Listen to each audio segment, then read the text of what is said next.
다른 문화유산도 그러하지만 특히 문학유산은 그 현재성이 중요한 의미를 지닌다고 생각합니다.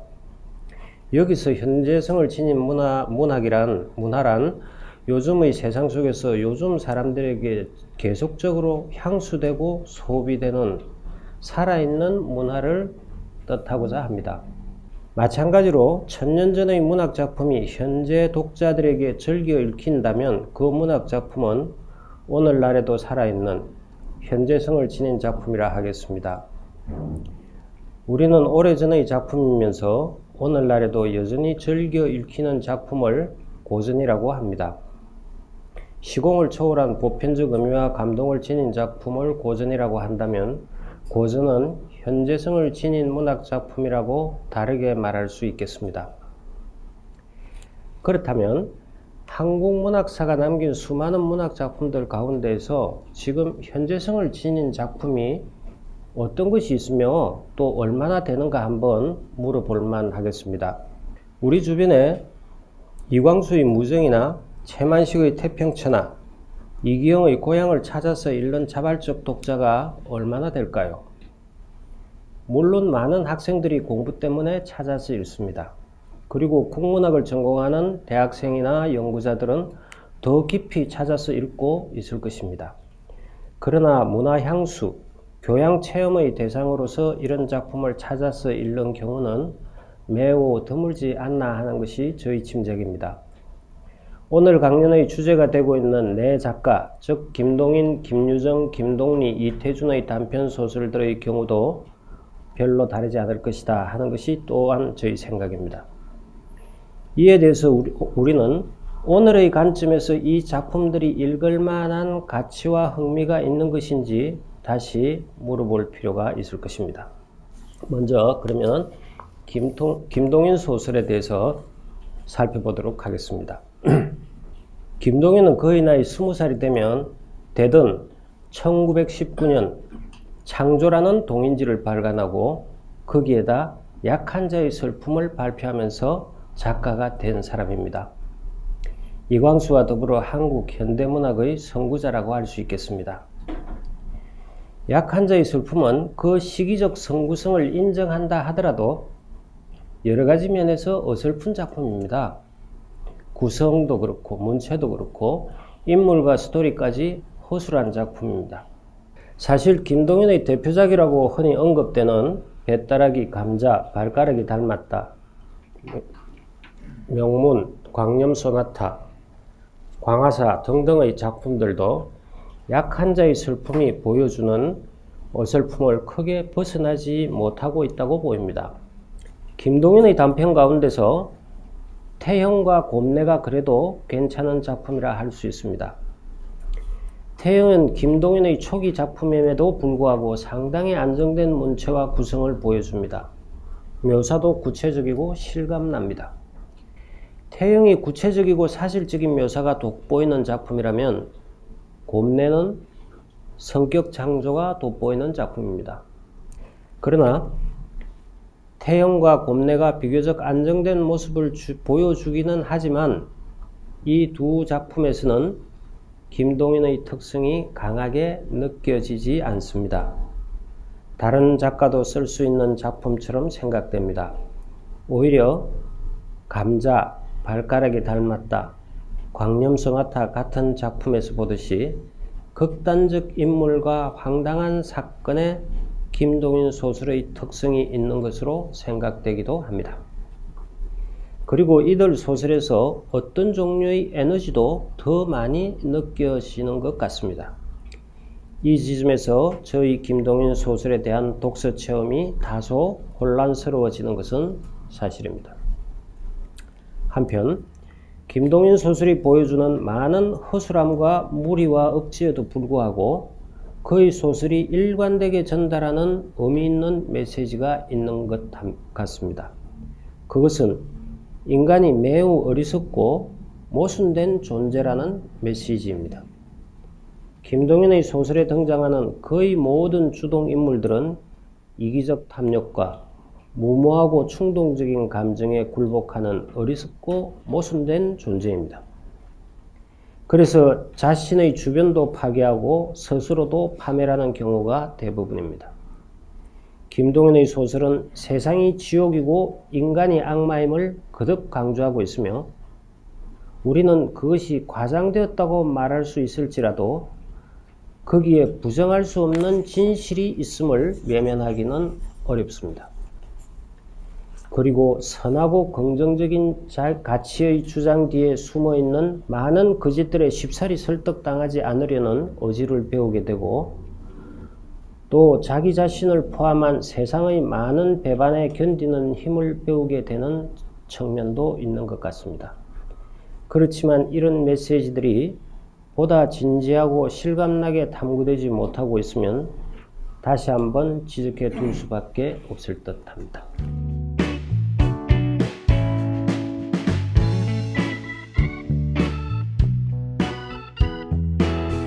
20세기 전반에 활동했던 대부분의 시인 작가의 삶이 그러했지만 특히 김유정의 삶은 불안정하고 위태로웠습니다. 안정된 공간에 머물며 조용히 작품을 구상하고 집필하고 신중하게 퇴고할 수 있는 그런 생활이 아니었던 것 같습니다. 이 점은 그의 작품에 투영되어 있는 바 애석하게도 그의 작품들은 대부분 거칠고 허술하고 완성도가 떨어지며 또한 소품들입니다. 그러면서도 김유정은 누구도 흉내낼 수 없는 소설 공간을 창조해내었고 해학적 문체와 에너지 넘치는 필력 그리고 탈속한 만모방의 눈으로 엉터리 세상을 개성적으로 그려내었습니다.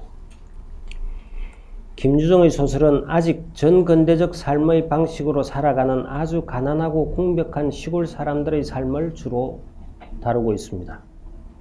궁벽한 시골 사람 중에서도 특히 가난하고 무지하고 무모한 사람들의 이야기가 대부분입니다.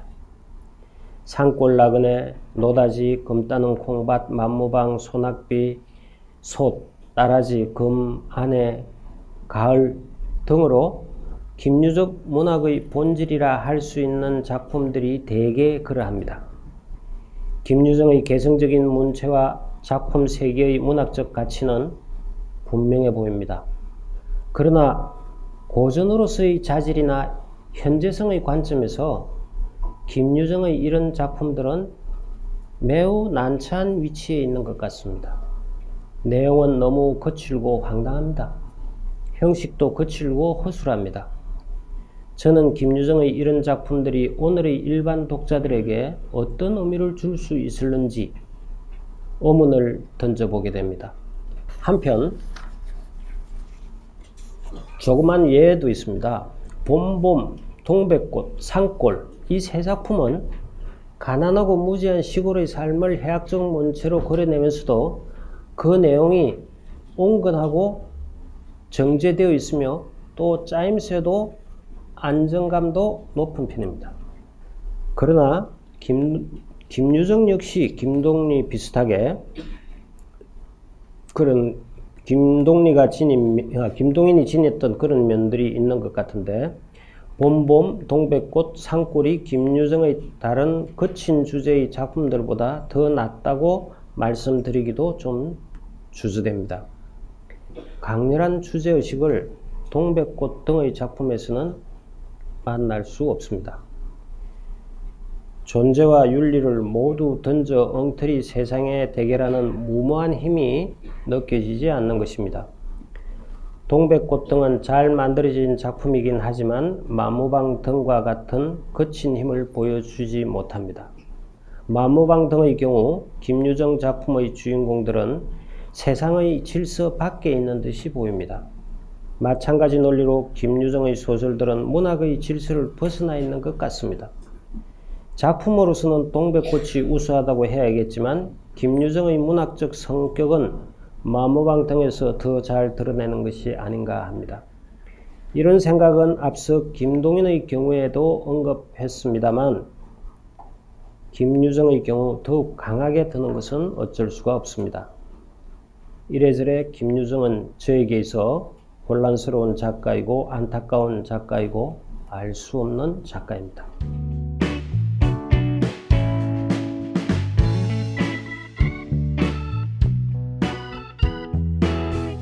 앞서 언급한 김유정과 달리 김동리는 약 46년에 걸쳐 작품을 발표했으며 남긴 작품도 다양하고 많습니다. 김동리의 많은 소설은 민간신앙이나 불교 혹은 전설이나 야담, 그리고 예술과 관련된 소재를 다루고 있습니다. 그리고 인물들은 대개 기구한 사연의 주인공입니다. 그래서 김동리의 많은 작품들은 기이한 느낌을 줍니다. 이것이 김동리 소설의 기본 구조라고 할 수 있겠습니다. 기구한 운명의 삶을 신앙이나 전설과 연결시키는 김동리 소설의 기본 구조는 김동리 소설의 명암을 동시에 보여줍니다. 황토기, 바위, 역마, 문유도 등의 경우 김동리 소설의 성격을 대표하면서 널리 호평받은 작품들입니다. 그러나 이런 구조를 지닌 다른 작품들은 야담 수준을 크게 벗어나지 못하는 경우도 흔한 것 같습니다. 그러나 민간신앙적 소재의 작품들이 김동리 소설의 전부인 것은 아닙니다. 초기부터 김동리 소설은 현실의 비참한 삶을 사실적으로 그려왔습니다. 여기에는 좋은 작품이 여럿 있습니다. 데뷔작이라 할 수 있는 산화가 그러하고 팥죽, 진let꽃, 동구 앞길, 홍구, 미수 등이 또한 그러합니다. 가난하고 소외된 사람들의 비참한 삶을 이 정도로 사실적으로 객관화해서 그려낸 작품들도 흔치 않습니다. 그러나 김동리 소설 전체를 관통하는 약점이라고 말해도 될 만한 성격을 하나 있습니다. 소설문학에서 저는 아이러니가 대단히 중요하다고 생각하는데 김동리 소설에서는 아이러니가 부족하다는 것이 저희 판단입니다. 김동리의 단편소설은 마치 장편의 한 부분이거나 아니면 장편을 요약한 듯한 느낌을 주는 경우가 많습니다. 그리고 평면적인 느낌을 주는 경우도 많습니다. 평면적인 사건의 전개라고 말해도 되겠습니다. 그것은 아마도 아이러니 부족과 연관이 있을 듯합니다. 이에 대한 보완으로 아이러니가 부족한 대신 김동리 소설은 기구한 사연이나 민간신앙적 소재를 적극 활용하는 것 같습니다. 그 활용이 성공적인 작품들은 아이러니의 부족이 감추어지고 소설이 풍성한 느낌을 얻게 됩니다. 이런 점에서 김동리 소설은 대개 의미보다는 소재가 강하다고 말씀드릴 수 있겠습니다.